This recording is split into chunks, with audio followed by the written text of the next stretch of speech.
This is ZTE Blade A53 Pro, and today I would like to show how you can set up and use the nearby share feature on this device. So to start, I recommend that you enable Wi-Fi and Bluetooth networks.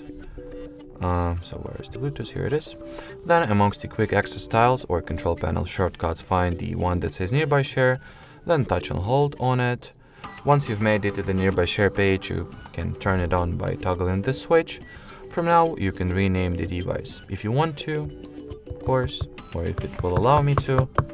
Unfortunately, for some absolutely mysterious reason, it lacks its glitches and gets frozen.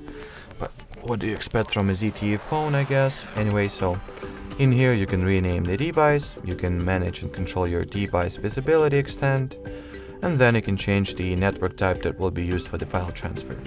Once everything is set up and ready to be used, you can, well, obviously start using it. So let me test it out. I'll share the screenshot from other ZTE Blade phone I have and see how well it performs really.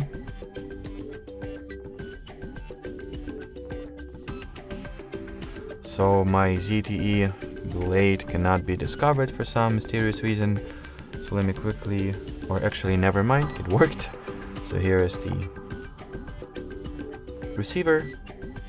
So let's allow those two to connect.